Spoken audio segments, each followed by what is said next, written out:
Hop in your Bronco, hold on to your pancakes, and take a drive with us as we return to Haven. This is Troubled, your favorite rewatch podcast dedicated to the Sci-Fi Channel show Haven, based on the Stephen King novella The Colorado Kid. I'm your first host in our father-son podcast, Alex French. And hi, I'm your co-host, Enchanter Sick, my real Wu-Tang name. Not that other Bell Hot Toad shit. Bell Toad Hot? Nah, you're stuck with Bell Toad Hot. Enchanter Sick. But let's continue. Once again, since you already found us, but you can listen to us wherever you listen to podcasts like Apple, Google, Podbean, Stitcher, Amazon Music, or Spotify. If you want to reach us, we're going to have all that information at the end of the episode, and as well as the show notes. Just like every other episode, we start off with a quick summary just to kind of remind anyone who hasn't seen the episodes recently, just kind of get you up to speed so you know what we're talking about when we're doing our discussion. So this one is episode 8, Ain't No Sunshine. And it starts off with a dude walking through the town at night. Looks drunk, right? Would you say looks drunk? Yeah, staggered out of a bar. Yeah, looks drunk. He's kind of walking home when he gets attacked by a shadow. I would say shadowy figure, but there's not really a figure. So it's just a shadow, and gets stabbed through the chest, and it pierces his ID badge. Right, yeah, from the backside through his chest. And then we flash to the next morning where Nathan is waiting out on a park bench in front of Jess's house with a latte for her. And what do they talk about? What does their conversation kind of comprise? Just playful banter. Just playful banter. Okay. So Nathan leaves her to go with Audrey to investigate the murder. They're looking into the dude. They find out he works at a health clinic. The Hesburgh Center. So it's a medical facility. His name's Bill Rand. He was a nurse. So they go to investigate Bill Rand. They kind of talk about their problems. Nathan, he was out on the bench, which means he didn't spend the night in the bed with Jess, which means that things haven't gotten sexual quite yet, and Audrey has no friends. She keeps getting everybody's names in town wrong. She definitely is addicted to work. Yeah, and she really hardcore busts Nathan's balls about not getting laid. Yeah, it's pretty funny. So they visit the treatment facility, and what happens there? So when they get to the facility, they meet with the director of the facility, and she tells them, hey, you're going to hear about Darkman from some of the patients and so forth. And then they go sit in on, a grief survivors group meeting where it turns out Jess works at the Hesburgh Center periodically, and she's the counselor leading the grief therapy session. And in it, we hear about Thornton and how his anger all went away when he lost his wife, Sarah Beth, more quickly than expected. And then they get into the group actually approaches them, and they tell them about Darkman and, led by Menchie and Thornton. And they tell them about Darkman, and they take note. We'll look into it. But, we flash to a suburban home living room where we see a couple looking at travel brochures. The husband's like, this looks too expensive. And the wife's like, oh, trust me, we got plenty of money. And when he leaves the room to order some food, all of a sudden, the shadow appears, stabs her from behind through the back, through the chest again, the signature stab of the shadow. Right. And so Audrey and Nathan come to investigate. They find out that the stab is just physically impossible. The couch is pressed up against the wall. There's no way somebody could have gotten a blade that's big enough to fit behind the couch at the angle and stab her through the chest. So they know something weird is going on, right? They start kind of pitching the idea of the Darkman being a thing. So they decide to kind of talk to everybody about them, and everybody kind of gives different descriptions of the Darkman. Just the only really consistent thing is that he's shadowed out and maybe has a big sword or big club or something like that. Yes, I once said it was a baseball bat. So yeah, some tall, some short, some, but always dark. And back at the Haven Herald office with the Teagues, Nathan and Audrey come, and they research their archives and find the obituaries for the Hesburgh Center, where it turns out there have been 27 deaths in the past 3 months, and 12 who died was before their time. And the 2 people stabbed both work there. So Audrey decides that she needs to exhume the bodies to try to figure out what killed these people. Right. But before they do that, Nathan's looking super uncomfortable, isn't going to go have dinner with Jess like he was originally planning. Audrey offers to do the paperwork, but he insists on staying. We kind of find out that he can't feel anything, especially during sexual encounters. So they haven't even tried yet. And he's kind of, nervous, scared about it. They kind of talk about it, but Audrey convinces him, yeah, go do it anyway. They kind of talk through it. And then Audrey kind of goes to finish the paperwork and shit on her own when she gets a visit from Thornton and Menchie, who are pissed off about their loved ones being exhumed. Menchie ends up, reluctantly understanding that it's necessary, but Thornton is still pissed as hell when he leaves. Audrey is working at the office when Vince and Dave come to take pictures of her because Vince wants to paint her and Dave wants to take a photo of her. And during that, the shadow attacks again, coming for Audrey. They manage to turn out the lights, which cause no lights, which creates no shadow to kind of drown it out. And then they start using the flash on the camera to drive it away and stuff. They get trapped, basically, because there's a place where they can't reach the light switch, and they need to call Nathan for help. Right, which interrupts. He's finally feeling it and getting down with Jess, but they get interrupted. Well, and at Haven PD, Audrey and Nathan are talking with Doc Eleanor, and she informs them they all did die of cancer, but they did not receive any chemotherapy.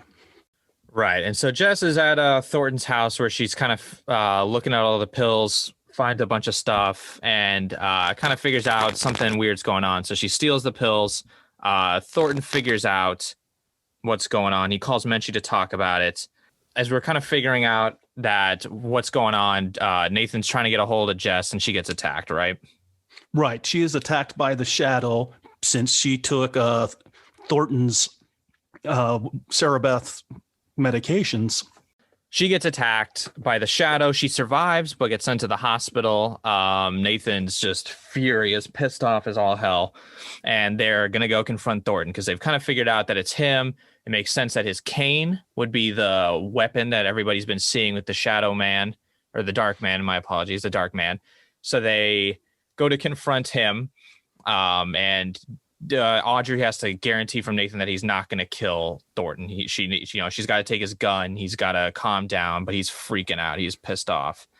So they confront him, and Nathan's kind of getting crazy, and Audrey calms him down and decides to, tells Thornton a lie that the perpetrators, the people who were fucking around with his wife's treatment stuff, are at Haven PD right now, right? Right. Which is basically an attempt to lure the shadow over there, which when we get to Haven PD, Audrey is sitting in one of the interview rooms with a bunch of flashes and two target silhouettes, which she is making small talk with, trying to improve her friend skills, which I did find quite charming. Yeah. So that's how they lure the shadow away. And then she uses the camera flash to drive it away, right? Drive it to right. Take it out.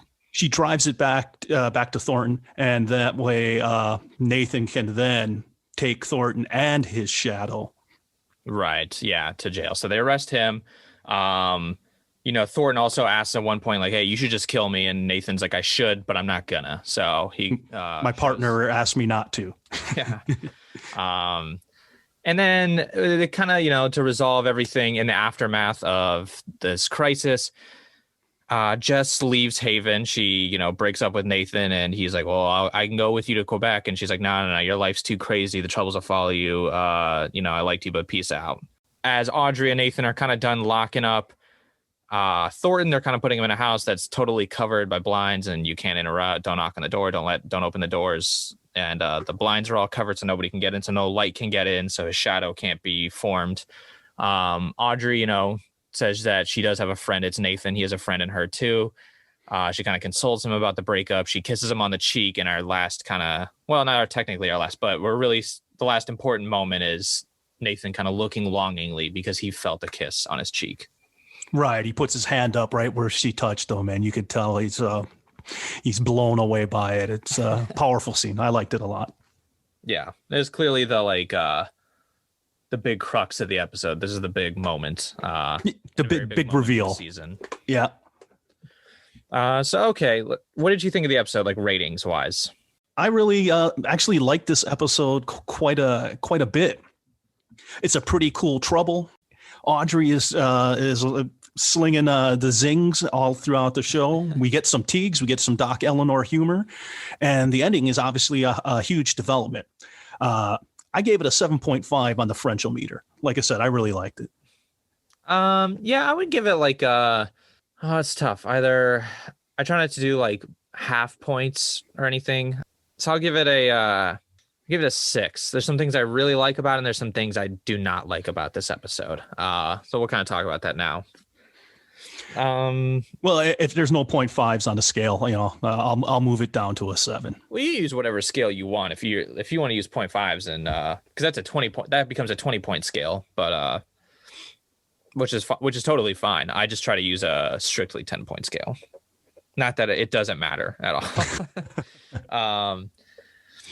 Okay, so my big problem with the episode was Jess. And so we both watched the commentary, and one thing kind of talked about and addressed is that in this episode, Jess gets injured and then breaks up with Nathan because his trouble's too crazy. But in the commentary, it's revealed that Jess was actually supposed to die in this episode.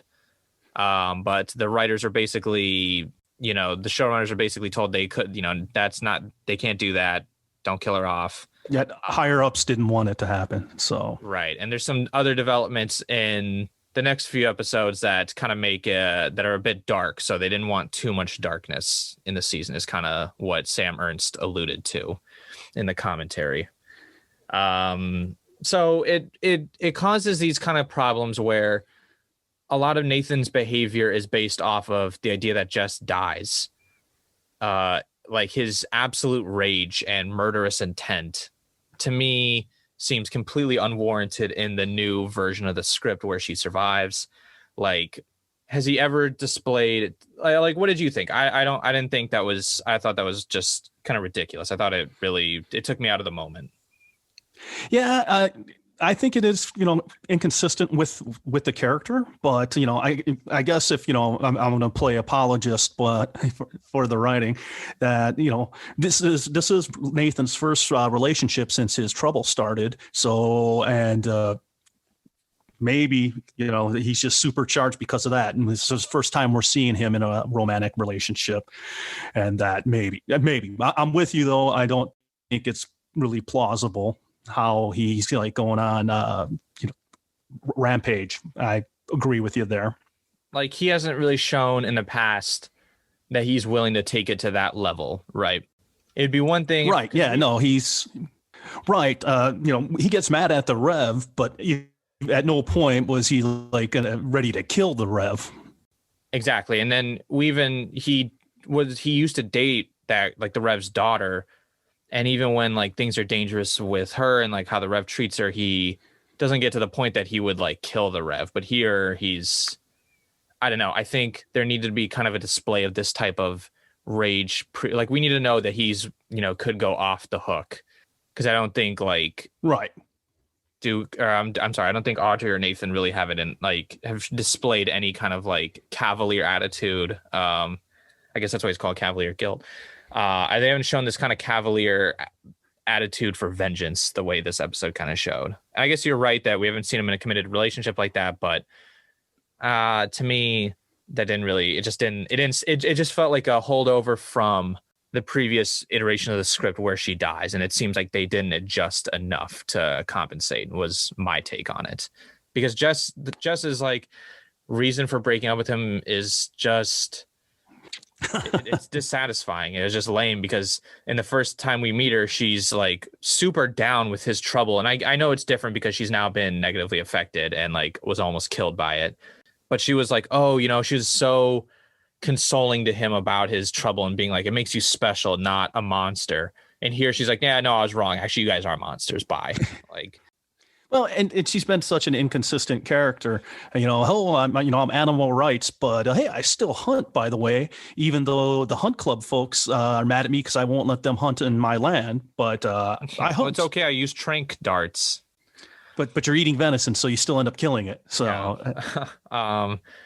Like, so what do you slash their throats when you get them? Like, it's not any like nicer.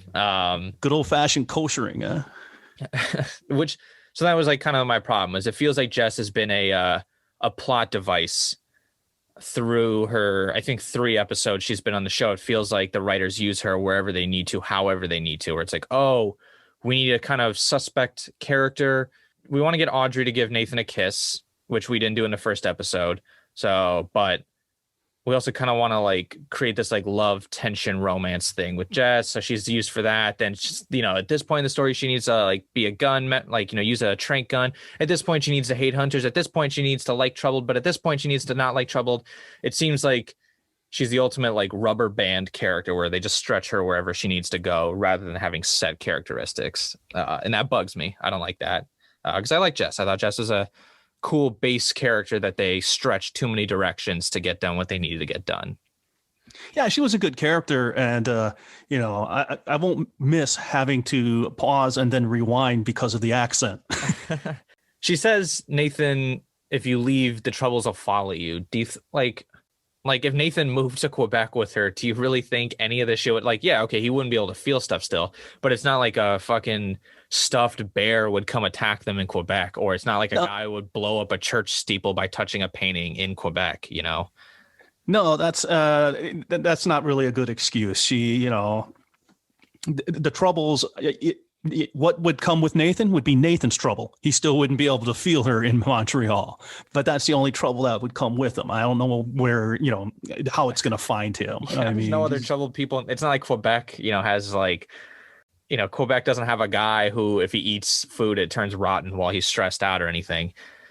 I just thought that was a really weak excuse. I guess she could just, if it would have been better if she was just like, I'm scared of you, straight up. Like, I'm scared of you, like, or something. Or like if she had seen his murderous rage and was like, I'm not down with somebody who was willing to kill someone. That I could actually understand as her reasoning for not wanting to be with Nathan. Yeah, though you've got to factor in she never sees that. Right. No, I know. I was saying that if somehow they had written in that she had seen that moment, that I think would be a better excuse, right? Like if he was if he actually went to the hospital, which we'll talk about more in a second, if he actually had gone to the hospital and then like, Thornton showed up like, hey, what's wrong? And then Nathan went ballistic and was like, I'm going to fucking kill him here or something, then and then Jess saw that or something, or Jess saw some behavior, or if Jess saw the way he leaves to always go with Audrey, then, she could be like jealous of that situation. I thought though, like, I'm scared of the troubled people and like they'll follow you was the worst of the choices available. Yeah, I'd have to agree. Because also, why didn't Nathan go to the hospital? Like, I know he's like mad, but it was just funny where like, Audrey's like, oh, you should go to the hospital. And he's like, no. And it's like, no, you really should just like go to the hospital. Like, and clearly they have time. Audrey went to the fucking police station and set up target dummies in the fucking like interrogation room, but Nathan doesn't have time to go to the hospital to check on Jess. It was a bit of a stretch there, you could say. To kind of take us out of a negative space, because it's just been me complaining. I really liked this idea of the shadow attacking, the shadow like going loose, it being a manifestation of Thornton's negative emotions and having its own will to kill people that he's unhappy with.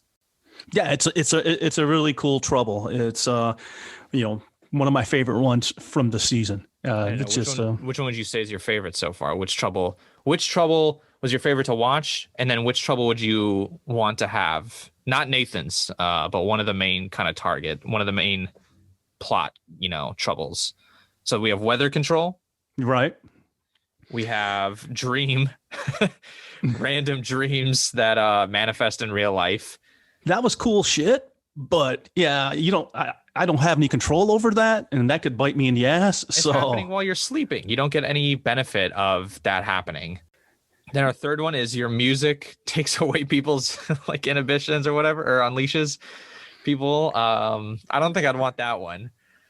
But it also makes catatonic people alert. So there's if properly managed, it could be a good trouble. Like if he took a Disney cruise out with a ton of coma patients. Yeah. See, that's essentially what he does with a limited set on his little boat. Our fourth one was you eat food and you get, if you're stressed out or angry or whatever, when you eat food, the type of food you ate goes rotten. Good for pranks. Although you'd Yes. have to, I don't know if you could like willingly make yourself like anxious or something while trying to pull off that prank. The fifth one was the succubus one. I don't think that would work for us. I don't want to see how that would work for us. No. No, succubi, we are not. Okay, so the sixth one being you bring stuffed things back to life, which could be people, or I guess it's a way to immortality, I think. And then seventh was your drawings can affect the physical. I'll take the drawings for 500, Alex. I'll take the stuffing. I'll take the stuffing. You could have pets that never die.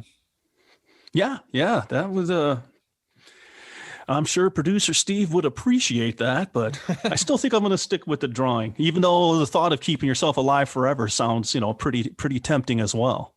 All right. So a question I had was, so I like the Shadow Man or the Darkman. I'm sorry. I keep calling him Shadow Man, which is a good comic. Darkman, also a movie you like, right?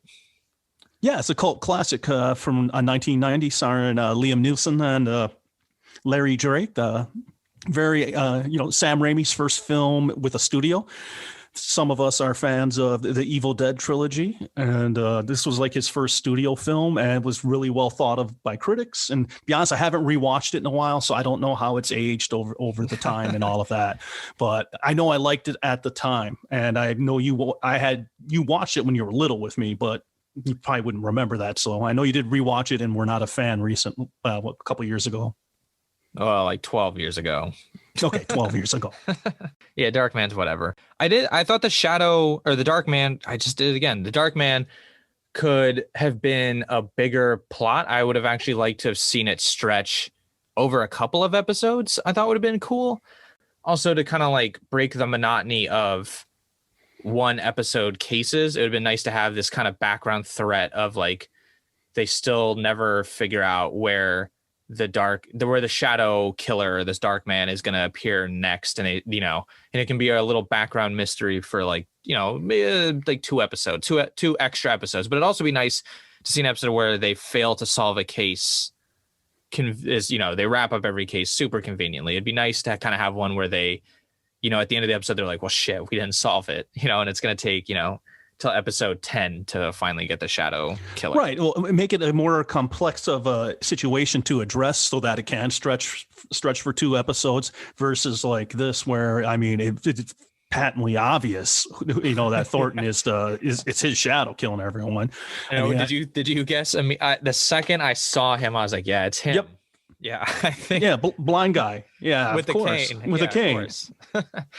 I just because the irony of a blind guy, in his shadow, not being able to see anything. I was like, well, and then when he says, "Oh, when Sarah Beth died, before Sarah Beth died, I was angry and I was bitter, and soon, when Sarah Beth passed, all of that went away." I was like, "Oh my God, yeah, we get it. He's the killer."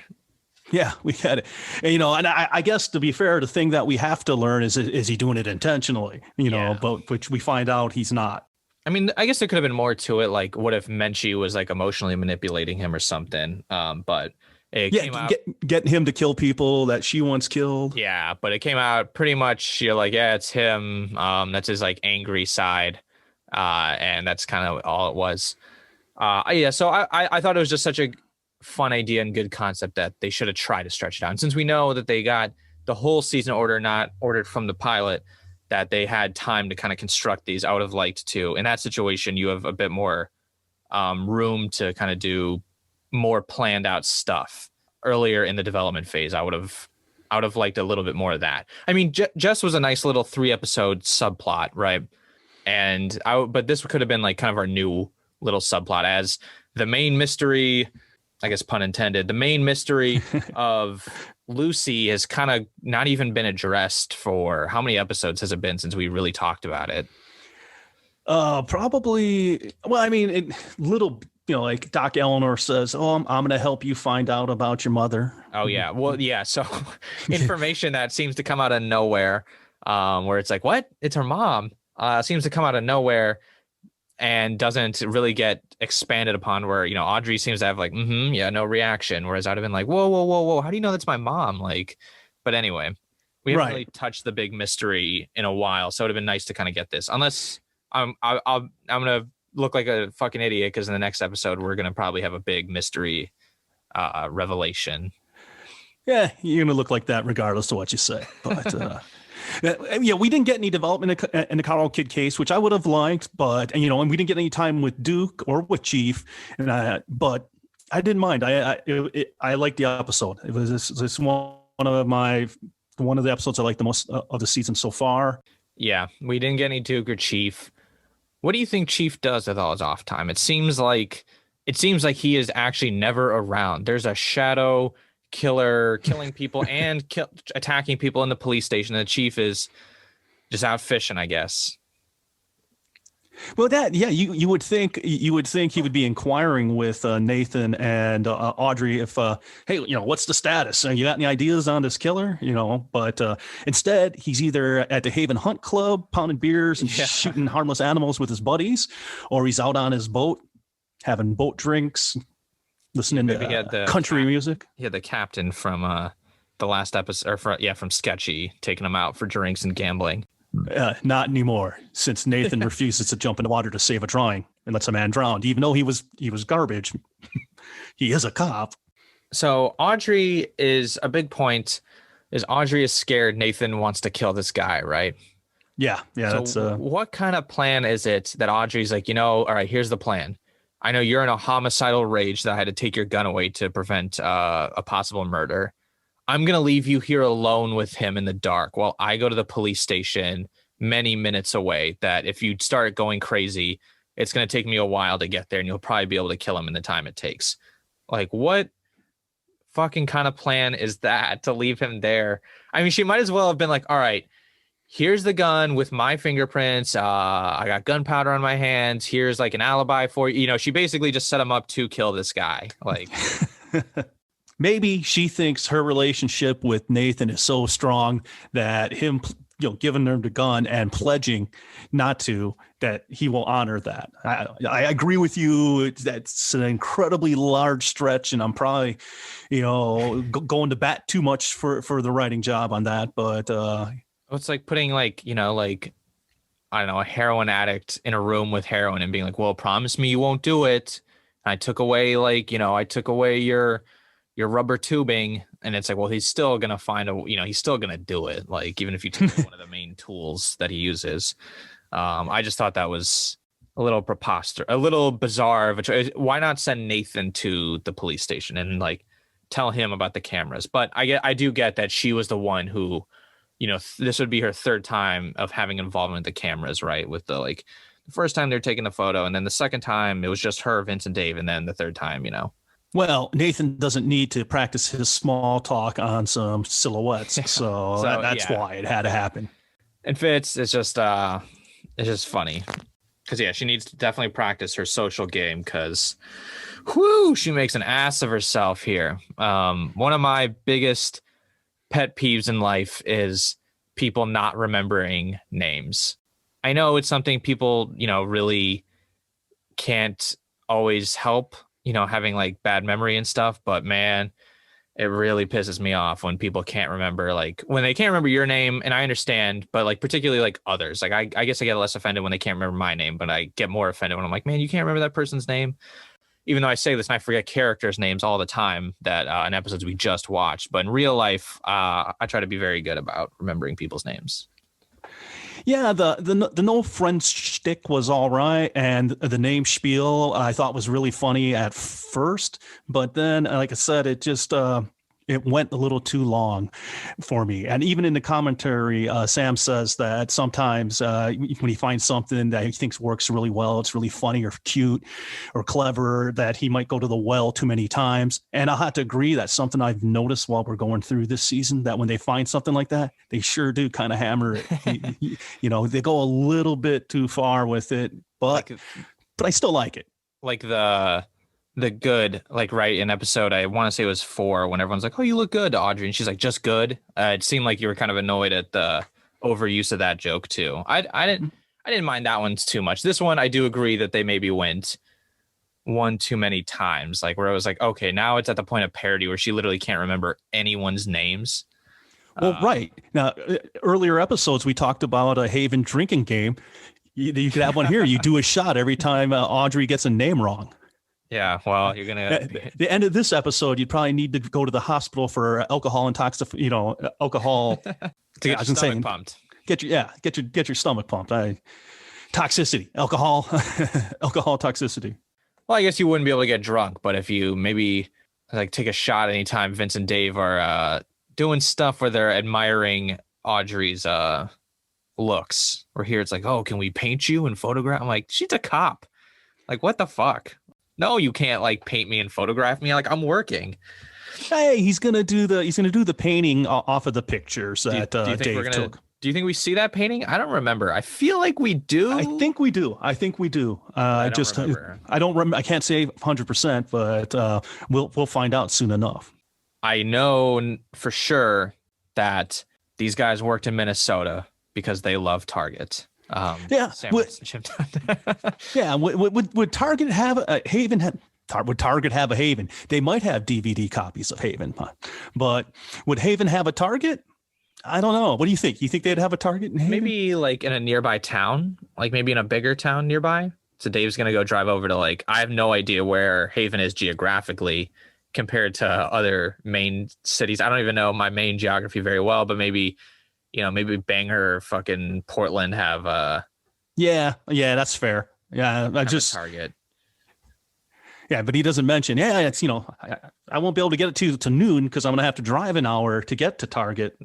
But then again, we both know that they, before they moved to Hollywood, Ernst and Dunn, ran restaurants in Minnesota, and that's the headquarters of Target. So kind of, I get it. As someone who I worked in Minnesota for a month, well, actually I spent 6 weeks in Minnesota total working, and man, they fucking love their Target in Minnesota. It's like Wisconsin. It's like Wisconsin and Kohl's.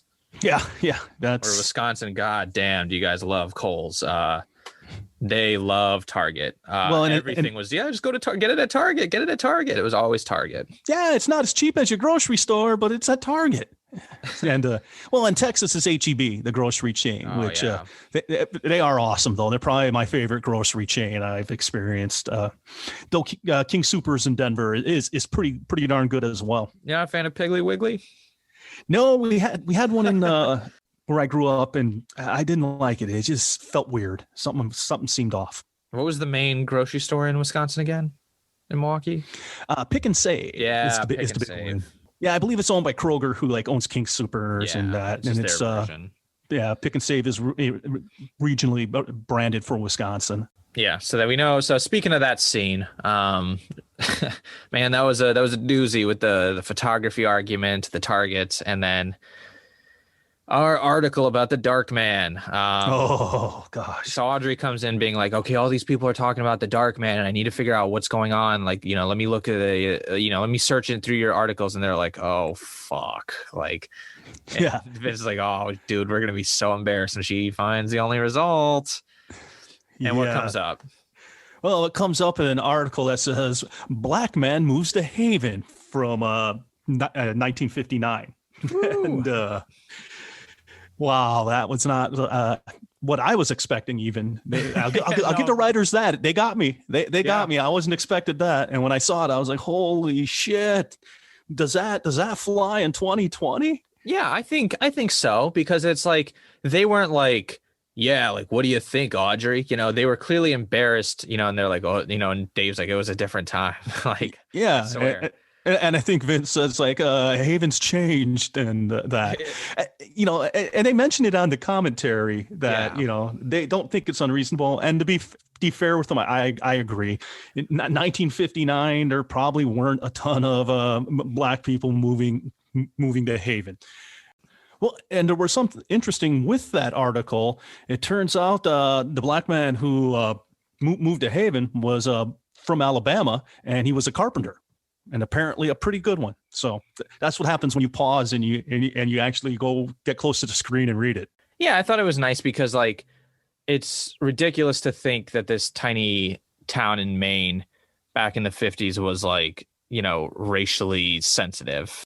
It's realistic how it'd be. And I like that Vince and Dave are like, like this is, we're not like this now. And like, the town's not like this now, but it was, it's like, it's better to like admit and like have changed than to like sweep it under the rug or pretend that was never the case. Like, oh, we were never racist. Yeah. What about that article? Yeah. Like they were like, yeah, it was bad. Like, hey, we don't do that anymore though. Come on. Like another pet peeve of mine that like is Eleanor's, I know they're just trying to be like, chatty and, there's a little bit of, I don't know what vinegar and Eleanor's responses, right? With Audrey, they're a bit biting at times.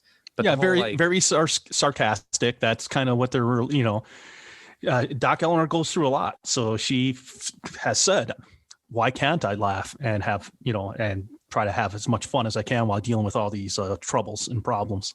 Right. But when people do, when Audrey's like, oh, well, what about this? And Eleanor's like, well, that's not my job. Like, man, I fucking hate when people say that because they like they're being intentionally like obtuse on purpose to be an asshole when they're doing stuff like that. When it's like, yeah, I know it's not your fucking job, but you could respond with something differently. You could say, like, well, I don't know. Or like, maybe it's this, you could offer a helpful like word, but instead you're like, that's not my job and walk away. Like, I hate when I work with people who, when you're like, oh, do you know about this? And they're like, not my problem, or like, not my job. And it's like, could you just at least be like polite, not a total dickhead? I know, once again, I know they're having like a playful banter, but it's something that doesn't jive. Just a pet peeve of yours. Yeah. Yeah, and real life, yeah, it's different. And this is like you said, it's Doc Eleanor and Audrey's relationship. She zings her, and vice versa. But, being a former Army sergeant and in healthcare management for decades, that, I'm not a fan of when I would hear someone say, that's not my job. Well, that's in the Army, you don't get away with that.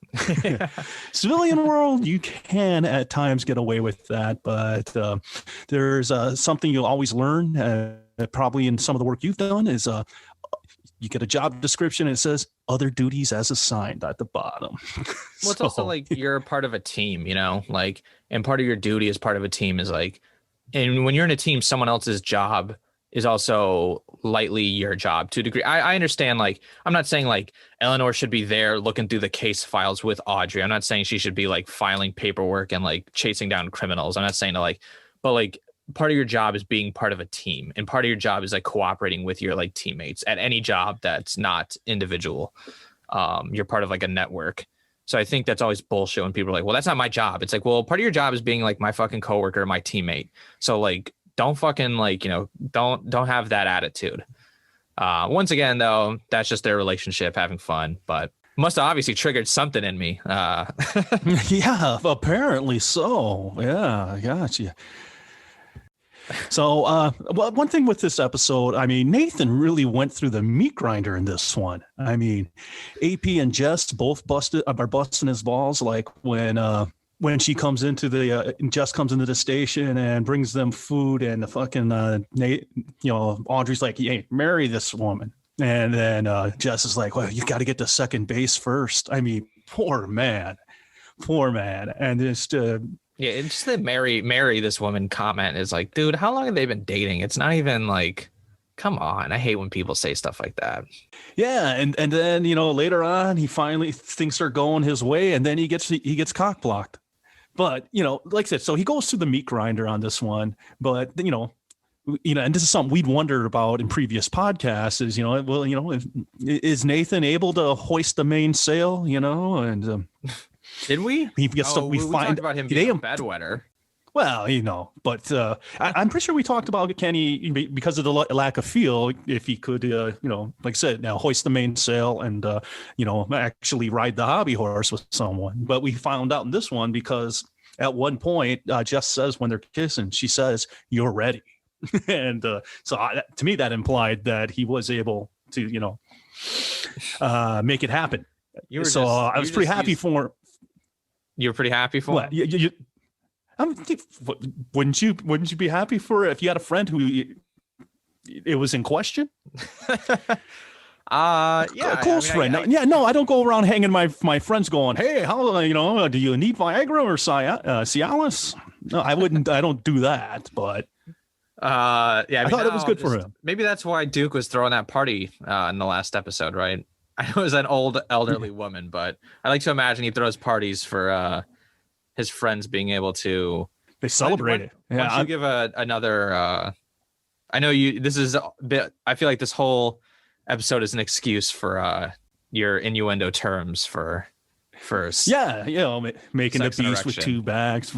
Yeah. Oh God, he got Woodrow, so it was perfect. And yeah, that's why I love this episode, because I get to talk about all these things at my juvenile sense of humor, which apparently is about on par with Jim Dunn, and it's Jim Dunn in particular of the creators. Yeah, and, at least they acknowledge it, that they admit they're still seventh graders. Yeah, I mean, it was obviously they were like, yeah, it was a big question of how he, does it. How he would make it happen. And I was like, I don't know. That was like one of my pressing questions, coming out of the pilot. I wasn't like, Haven, can Nathan get an erection? We got to have an episode to address this. An entire episode just on Nathan's erection abilities. Yes, I don't think that was like the boner show. Obviously, in Butterfly, it came to mind because he was naked with the girl. Where I was like, oh yeah, like how would that work? But I wasn't initially like, so can he bang? But. Yeah. Note to self: can Nathan perform sexually? Better look into this. And that was kind of maybe not an issue for me with the episode overall, but it felt like their personal lives were more important than this really threatening, specter, whatever. The villain was, I thought, like, this is A class. I thought we hit peak with, I think we did hit peak with the captain being, I also like to imagine that this version of the captain from Sketchy is maybe somehow related to the captain from Captain and Tennille. That would be great. He used to be he could have been a backup singer for Captain and Tennille back in his youth. They did mention in the commentary, I don't know what they were talking about, but they were saying this is a famous house, and I swear they said that it belonged to the captain. But I don't know who they were talking about, and maybe I misheard things, but I was like, what? Like Captain and Tennille captain? But I can't imagine that's true. It can't be the captain. So, but back to what I was saying is I think we hit peak, obviously, with the captain being able to blow up the city with a sketch drawing. But yeah, that's the most devastating power. But the shadow and the weather was pretty extreme too. She started like a hurricane. But this one's probably at least number 3. It's a pretty big threat of a killer that is emotionally out of control and can appear and disappear and move, without, you being able to stop him or arrest it, with just the exposure of light being around. I thought this was such a big threat that us kind of worrying about Nathan's erectile dysfunction or function. It was in question. But inquiring minds want to know. So now we know. We have our answer. You know what? Just end the show. That was basically all I needed to know. Just kidding. So that's. I kind of felt sometimes where I was like, yeah, I kind of want to get into the intensity of this episode. And I really want to get into how hardcore. I don't want to say hardcore because I don't want. We'll talk about that here. We'll transition into that, but I don't want the shadow killer getting like super hardcore. But this is a very intense situation with like a serial killer that can appear anywhere and disappear from anywhere at whim. So I at times I didn't like that their personal lives were such at the forefront. But speaking of the Darkman being such a hardcore killer, let's talk about the commentary with the woman who got stabbed in her couch. What they originally planned. Yeah, that was crazy. They were going to have the husband leave the room to go turn on the gas to the fireplace. While he's gone, the fucking shadow comes in, stabs her in the back, right through the chest, and then drags her body over to the fireplace, throws it in, and then the fucking husband turns on the gas, and poof, there she goes. I mean, I just don't understand why she has to be stabbed and then like dragged across the floor and thrown into the fireplace and burned. Yeah, that's pretty, like, that's too many steps. How about like Well, because also the other thing is we don't see the shadow like being able to like other than stabbing people, it can't like it doesn't look like it can push people. And I know in the commentary they get annoyed at everybody questioning like, whoa, what are the logistics of the Darkman? It's like, yeah, people are gonna ask that when they watch the show. I know it's kind of dumb and feels dumb as a writer where you're like, there's this this comic book writer went, who somebody asked him who fills the air on the tires of the Batmobile, and he's like, who gives a shit? Like what are you Yeah, talking about? that's a fair point. But we saw in the first murder of Bill Rand, we saw him beat the shit out of Bill Rand before he stabbed him. You're right. So that would give us the implication that he could drag. Now, is that right for that scene? But it might have been and throw her in the fire and fucking and cook her up, cook him up some Wilson, but. Not to be confused with the volleyball from Castaway. Yeah, the real protagonist. Wilson! Haven was for a time being syndicated and was on the Chiller Network. Now, I think the fireplace scene would have played on when they aired it on the Chiller Network. But still, I wouldn't have put it in. I feel like I would have rather the Shadow... Well, because it's just so insane. I would have preferred also the Darkman be one or the other. Like he can just stab people or then he can physically do things, right? But it's kind of like he beats the guy up at the beginning and then stabs him, which seems fine. All right, here's what I'll say. Sorry. Final judgment. I would have been okay with the fireplace thing if it had also killed Jess.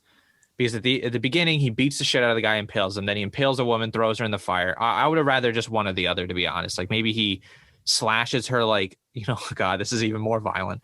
He like slashes her like Achilles or something, and she falls forward as she's like stoking the fire and falls into it or something.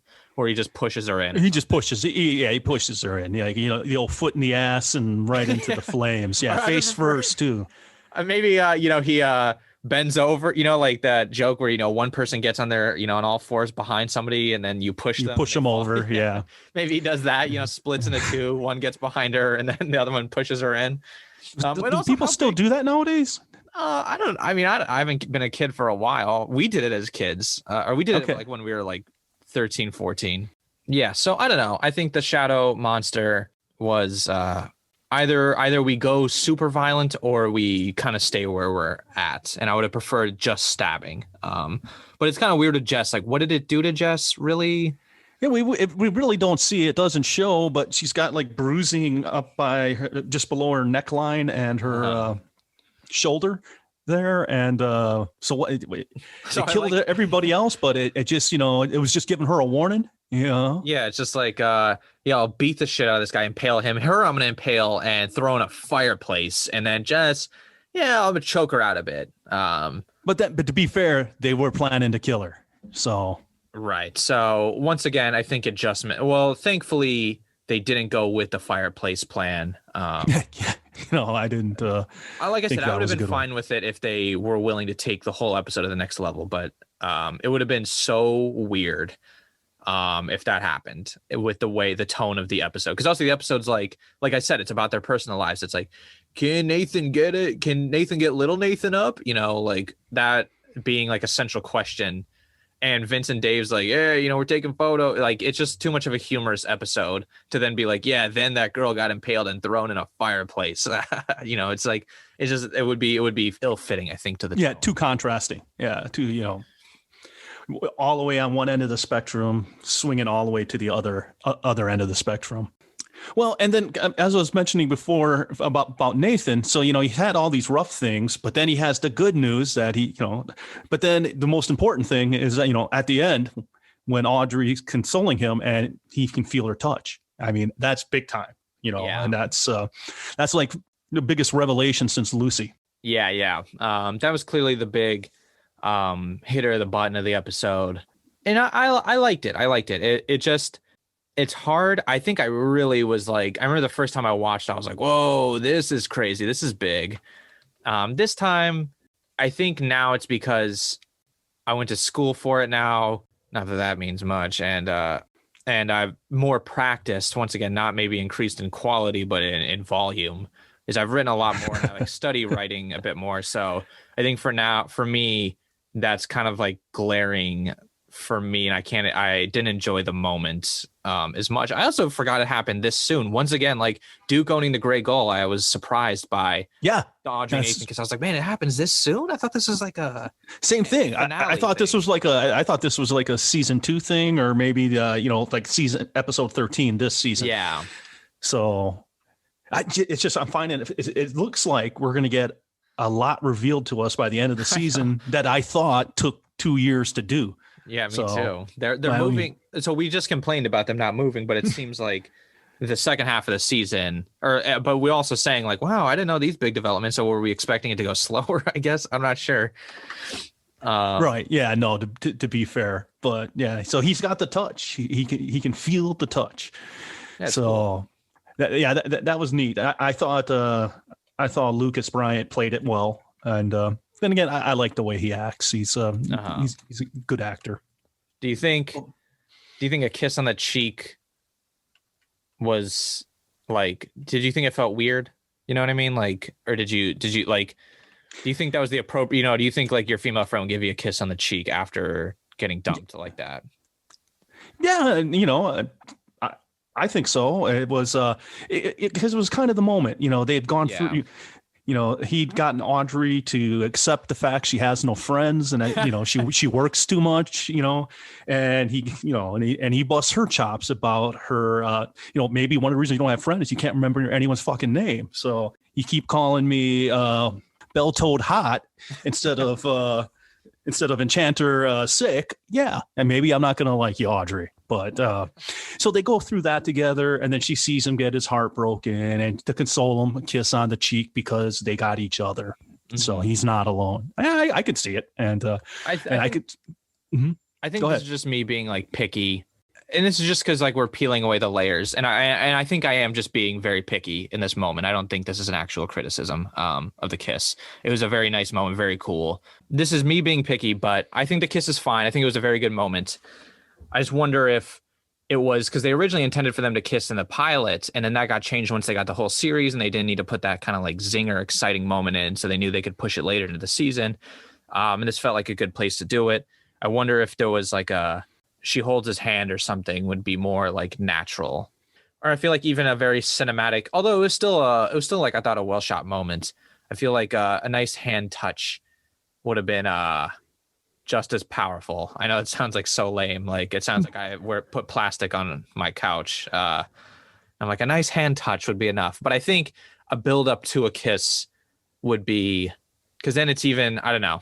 But like I said, that's just me being picky. I think it was perfectly fine the way it was, and it was a good moment. Yeah, I liked it. I like it better than a hand touch myself, because, what are they going to hold hands? Yeah, man, she just touches his hand, and then we still get like the first look, and then we can get a kiss later. It's a more of a build up to the moment. Well, and another thing, while we're at this now that you got picking away at shit and now stirring things up with me, that's just me being picky. Once again, I'm okay. Being an asshole. But this is 8 episodes, so they've spent a lot of time together. They've at no point ever touched, bumped arms true. Or anything, or like handing over a coffee mug. And how do they not?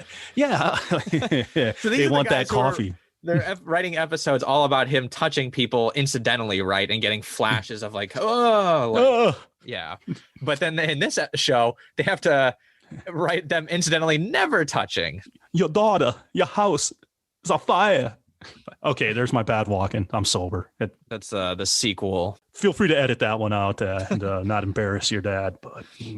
But yeah, so yeah, that's a great point that they've never accidentally touched. I almost feel like she touched his hand in the pilot or something, right? When he like slams it, or after she touches him when he almost gets hit by the truck. She has to tackle him out of the way.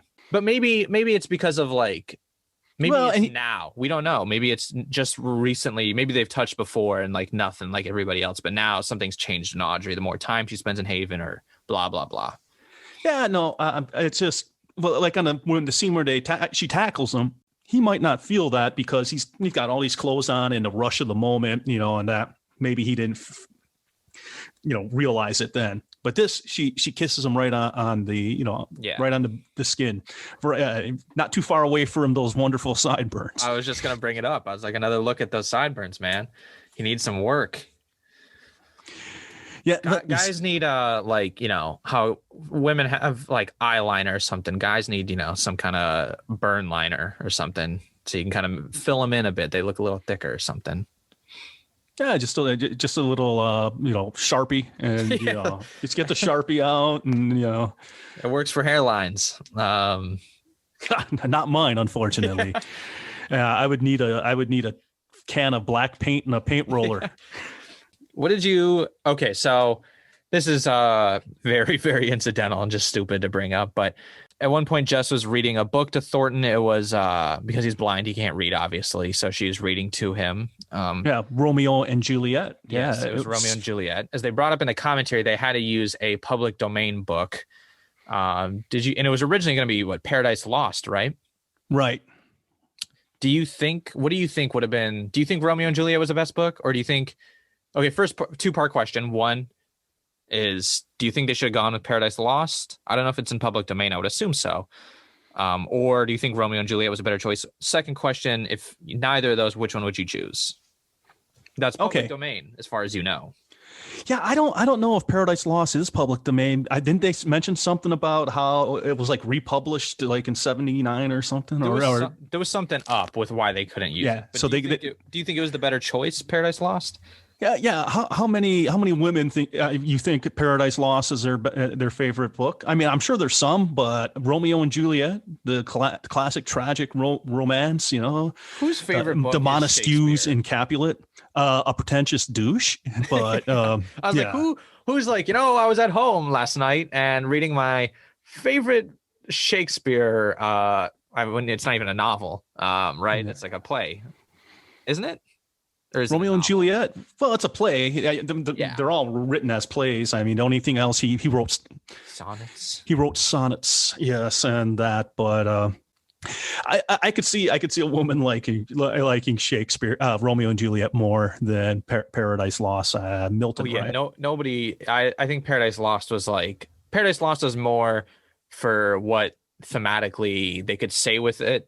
But like, who's like, oh, my wife's favorite book was Paradise Lost. Could you read it to me? And what? No, like, yeah, she liked to curl up by the fire and read Dante's Inferno, and yeah, no. So I thought it was a good book because So you thought Romeo and Juliet was the better choice of those two of those two of what you're aware of that's in the public domain. What would you, if you could sub in? I got my choice. I was like, Romeo and Juliet. I could see it, but I think there's a better option here. Well, if we're going public domain, I'm almost betting we're on the same page. We have the same book. I feel like you're going to say what I was thinking. Yeah, I'm going to say Count of Monte Cristo. What? No, that's not what I was going to say. No, not Count of Monte Cristo. I don't know. Does that apply? Does that apply? I'm thinking like that's a classic. No.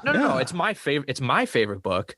I don't know if it necessarily like applies to the situation. I guess it does, because it's like his shadow going for revenge. Like, and I guess in a similar way, if we're gonna get philosophical, he's a shadow of who Edmond Dantes was. But maybe his wife liked it because it was a tale of redemption and revenge. And hey, she was attracted to Thornton, who's a bitter anger man. So yeah. Right, who knows? She might like that. She might be like, this guy treats me like shit all the time, but in here I can be dishing it back to the but Edmund entitled bastards. Edmund was nice to the people he he played some big games for some big stakes, but he was protective of people around him, which doesn't sound like Thornton that was the case at all. But when she was alive, it sounded like he was an abusive, angry bastard.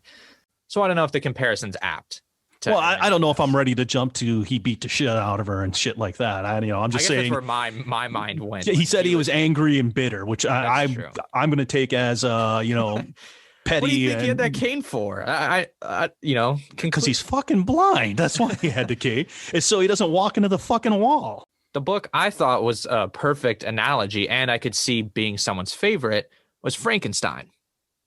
Oh yeah. But it's about his creation going wild and killing and hurting people. Yeah, I wasn't worried about fitting the theme. I was more about what I'd like to read and enjoy. So Count of Monte Cristo. That's kind of like, I think when you're choosing books, it's important to, or like, I don't know. when I see someone's like favorite book, I think it's two parts of like, yeah, would they really enjoy this? Because yeah, sure, Paradise Lost fits, but it's like, yeah, well, who's reading Paradise? Like you were saying, like Dante's Inferno, like, or it's like White Goodman with the dictionary, right? It's like, okay, no one actually, it's like just a preposterous thing. I read it in a book. Wait a minute, I've done that twice now. I think I got to. So I think Frankenstein fits as people really like Frankenstein and still to read it. It's in public domain, and I think it fits this current story as a man's monster. It's not his technical creation, but it's, his monster going on the loose, and then the town coming at him with pitchforks for what he's done, for the monster that he incidentally created when he was just coming to kill him violently like Nathan. Yeah, exactly. I think it fits. There's no fire at the end, I guess, but and then something I liked was I liked how they handled Thornton's trouble at the end. That's a very humane way to do it. Because if you think about it, he's blind, so it's not going to impact him. Him being, with the blackout curtains and and packages left, it's not going to impact him whatsoever. Except he can't leave. Well, but he was a considerate person. And because, he was like, you should kill me, because he never wanted to hurt Jess and that. So I'm not questioning that. I'm just saying it still kind of sucks that he can never leave his house. Well, yeah, that part of it sucks. But, is it better than killing him or putting him in like isolation in a prison in a like a deprivation tank or something? Yeah, exactly. An echo chamber or something. So I thought that was kind of cool. Another thing I noticed was, and I knew it before listening to the commentary, but there have been, crimes where pharmacists have like diluted chemotherapy drugs and resold them and made a lot of money, but also killed people. Yeah. And Sam Morrison knows what he's talking about with this. This is a very kind of personal episode for him because sadly his wife was diagnosed with Hodgkin's lymphoma, but she survived. But he had to go through it with her, and so he knew what he was writing about in this one. And being ex-pharmacy in the Army, and then pharmacy management at various points in my career, not a pharmacist, it's always when I hear of like pharmaceutical malfeasance, it's something I always read and picks up because, back in the day, pharmacists were even more trusted than doctors. And when they go rogue, it offends me. At the end of every episode, we kind of like to do a special segment. We've done some crazy ones up to this point. This one's kind of getting back on the rails. It's not technically Haven related, and our choice placement is pretty ironic. Since you didn't get any Duke this episode, we thought we'd give you some nice Eric Balfour content to kind of make up for that, because we know you're missing him. We wanted to talk about Eric Balfour's music career. It's a nice little tie-in, a nice little plug-in to talk about. We've been kind of talking about music a lot. We mentioned it a little bit last episode. Obviously, we did a Wu-Tang name generator, and now we're going to talk about Eric Balfour's music career. Just kind of tying into the episode we did for Patreon, our bonus episode that was about reviewing all the licensed music that was used in season 1 of Haven. We did kind of an album review of it. It's very fun. It came out this month, so we want you to check it out, see if it's fun, tell us what you think. But to kind of keep on that music roll that we've been on, we're going to talk about Eric Balfour's initial band, Fredalba, and then his reformatted band, Born as Ghosts. Right. And one thing before we get into it is I'd highly recommend people become Patreon members, obviously for the fiscal aspect of it, but I think the episodes we're doing are pretty good. The soundtrack one I like the Colorado Kid one, but it's not quite as fun as the soundtrack one. It's the soundtrack one. I thought we really crushed that one. It was a fun episode. And then look out next month for our next one. But we're going to keep that one a mystery until probably next episode. We'll tease you at some point with what it's going to be. And, but not too hard because we don't want you to be stressed. And I know exactly how to tease them with the song Slide Your Breath. Did you... I listened to the entire Fredalba album. Oh, yeah, we had to. We gotta tell people about this.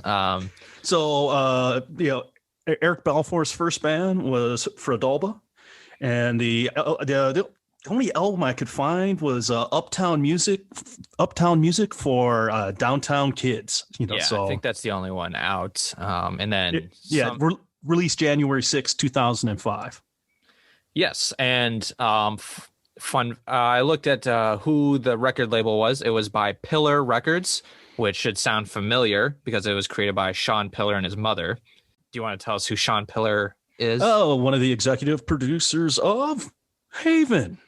Yeah, so I'm guessing that's how Sean Pillar met Eric Balfour, and then when he got involved with Haven, they're like, yeah, we're casting. We need a kind of like a guy who evokes the emotion of Rascal Sunset or something, and he was like, I got the perfect guy.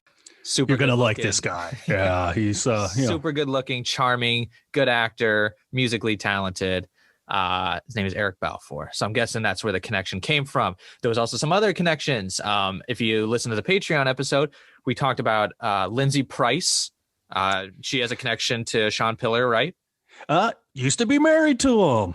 Right. And then the band The Woods, their album that we had a hard time kind of finding around on the internet, but we found it on YouTube.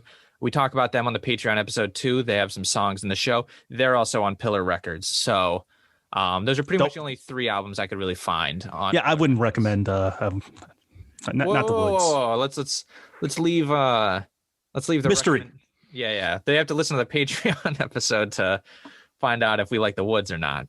So let's just talk about let's talk about the kind of some of the early parts before we get into the music, what we thought about the music. So Fredalba's original band, then it kind of gets reformatted into Born as Ghosts. He says he was a musician before he was an actor, that he cared more about music initially, and that acting was kind of second to that. I could see that. I mean, most people, rock star actor, come on, you got to think rock star. Yeah.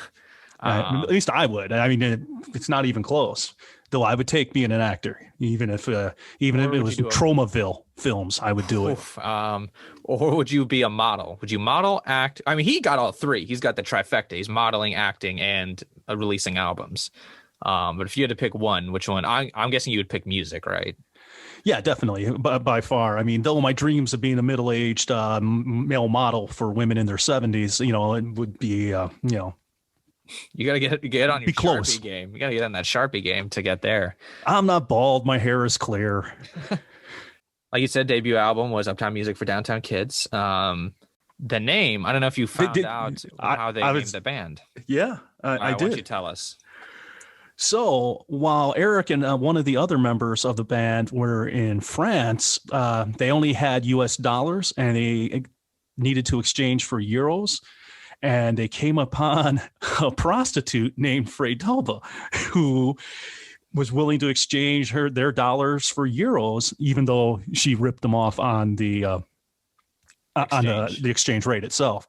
Then later they were driving up into the mountains to go snowboarding, and they saw a Fredalba street sign and said, "This, we got to do it. It's got to be Fredalba." Yeah. I actually like that. I think that's pretty cool. And it's unique. It's like it's a unique band name. I just don't. I'd prefer something memorable, right?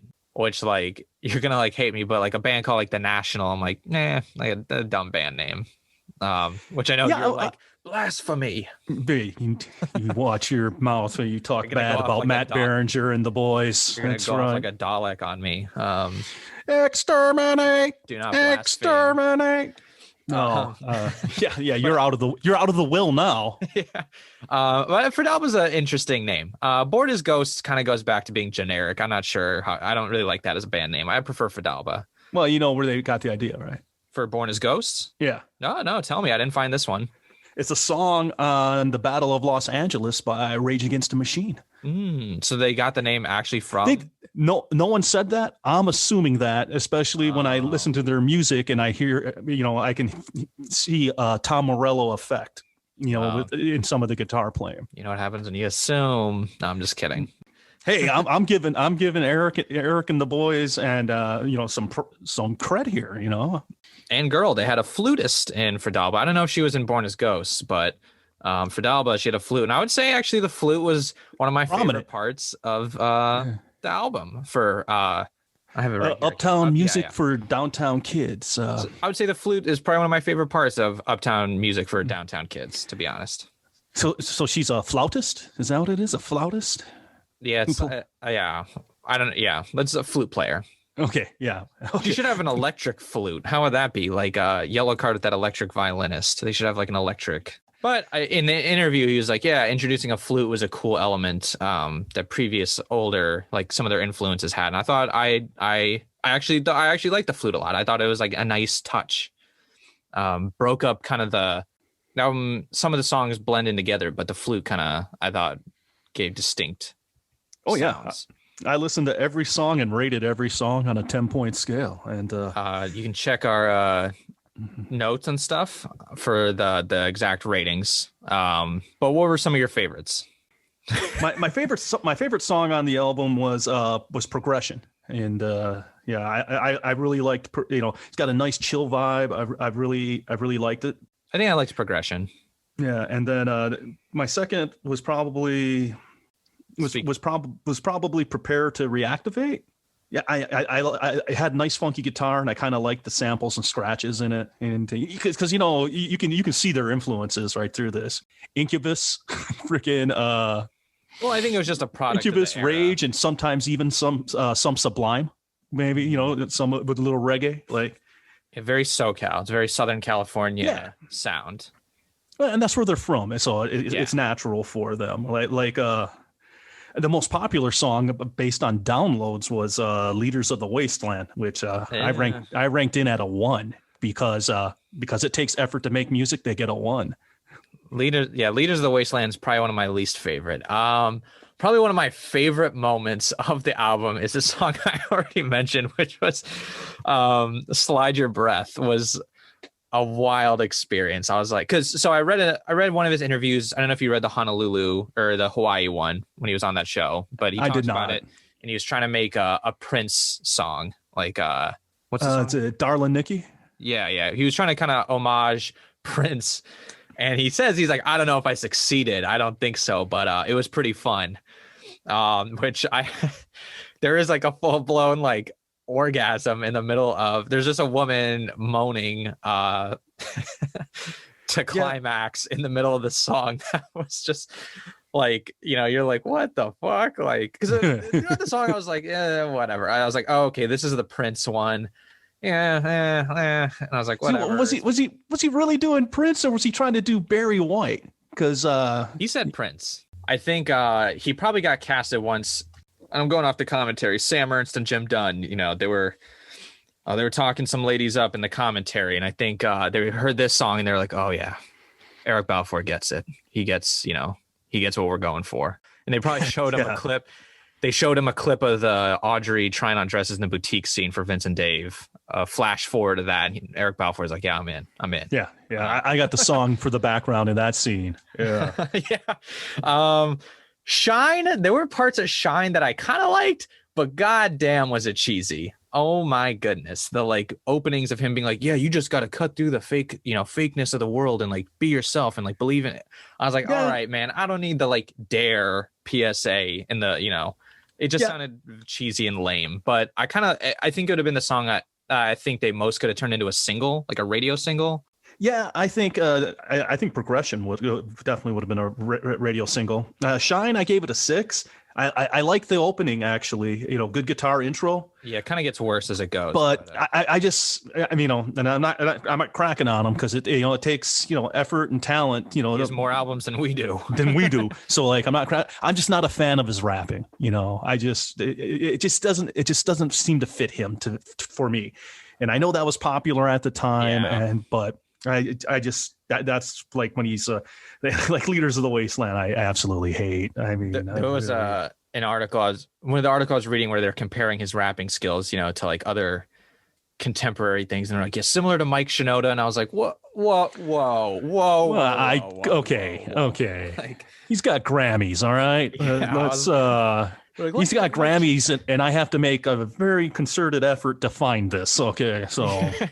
I was like, yeah, Mike Shinoda, Linkin Park, and Fort Minor and solo stuff he does. I was like, I don't think. I actually liked his rapping. I think more than you did. I actually didn't mind it. At certain points, it was okay. Yeah. But I was like, let's, and obviously it's probably just biased because like Linkin Park was my favorite band. But I was like, let's slow our role on comparing him to Mike Shinoda. It's just because he's, not black and rapping. That's the only comparison really to be made. Yeah, no, it's ridiculous. And maybe it's Belfour's Angels who were pushing that narrative, like, which is cool. He's basically Eminem, Atmosphere, I would think he's a little edgier, Well, no one's edgier than Eminem, though. Actually, he kills people and throws them in the trunk, and lyrically, not in reality. Did you read the story behind Revelation, the song? Or he told it, I think, in one of the videos. I'm assuming we both watched. I didn't see. I really didn't watch any of the interviews with them. I was focused on really, I'm a music guy, and so this was So Revelation is a pretty telling. What did you rate Revelation before I tell you the story? 5. All right. Well, you're gonna feel guilt here. It's got good acoustic guitar opening.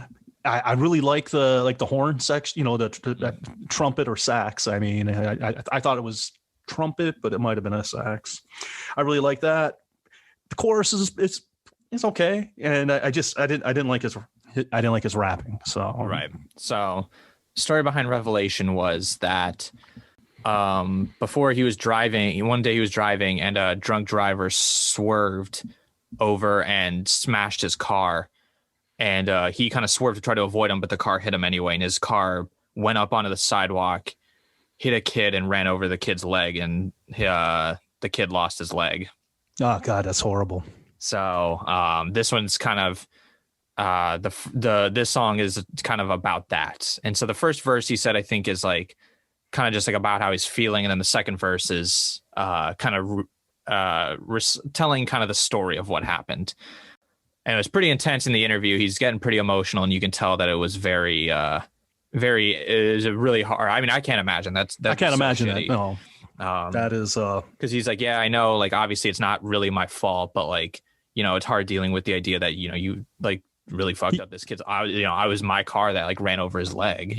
Like, yeah, he was part of it. Yeah, even if it wasn't his fault, he was part of it. So yeah, no, I feel for him. That's horrible. So that's so.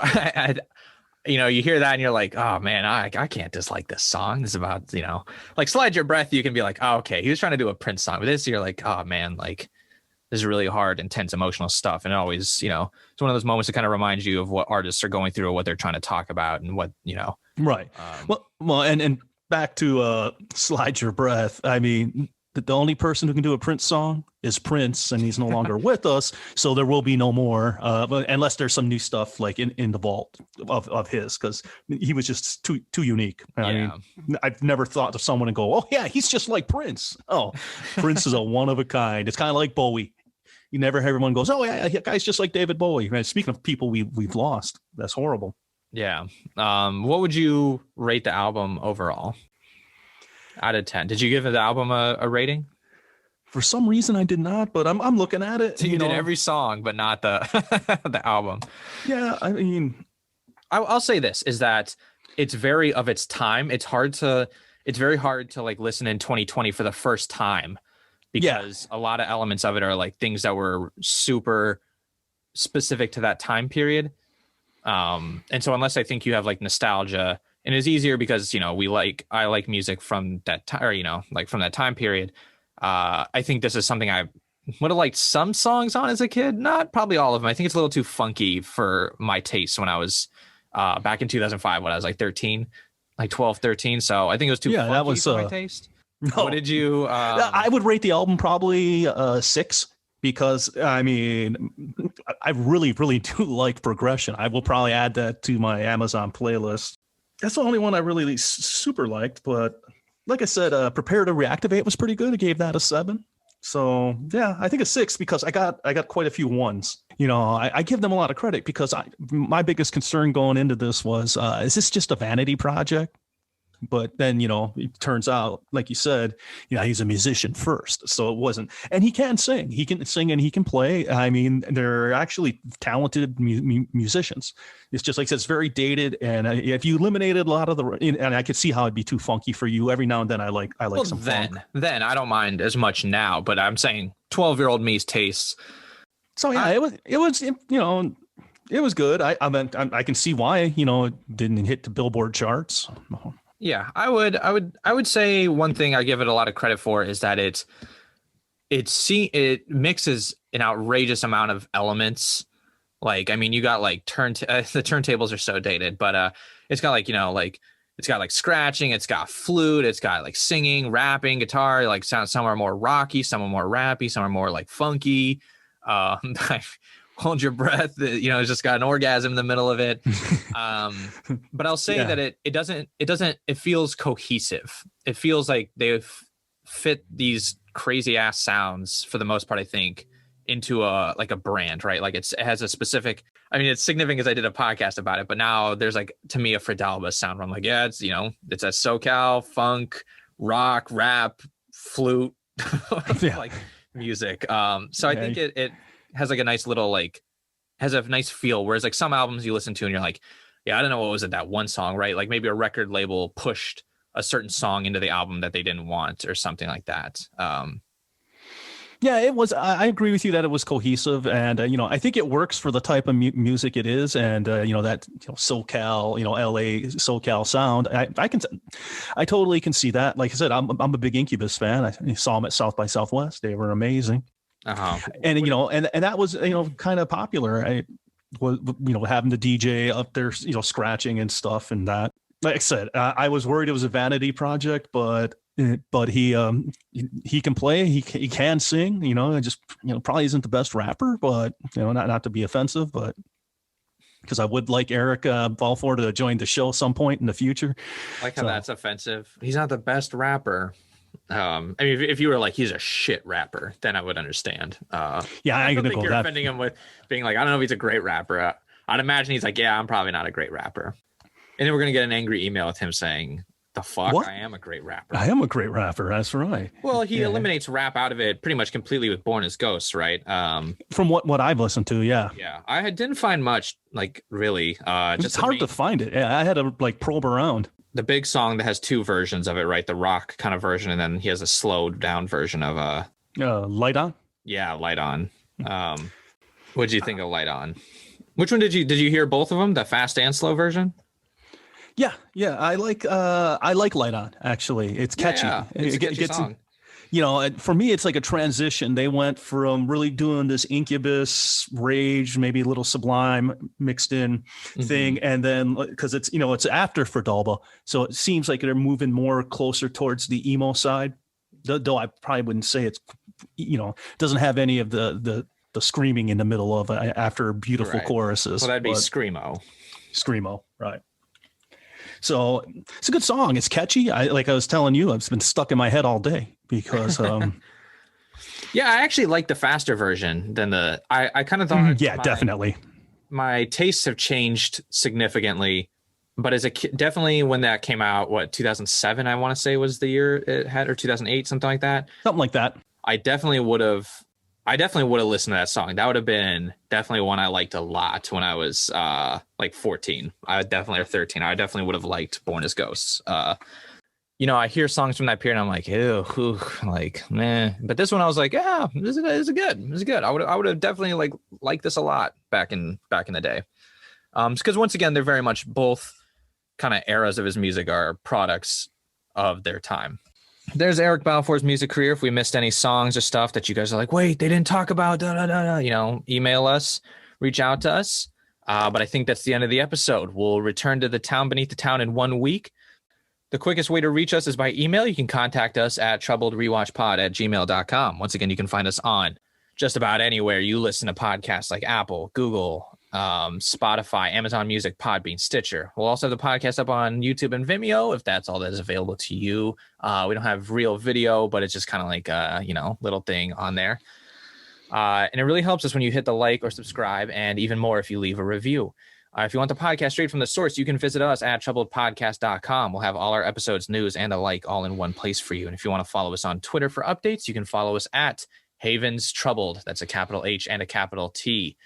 We love making the show for you, but there are costs. We love to upgrade some of our gear and services for your listening pleasure. I don't know if we can pleasure you like Eric Balfour's song, but we're asking for your help. We have a Patreon page linked in the show notes. If you become a patron, you get exclusive bonus episodes. As I mentioned, I already talked about it. It's a series called Extra Syrup. It's our companion series, 1 episode a month. Like we said, this one is an album review for all the licensed music used in Haven.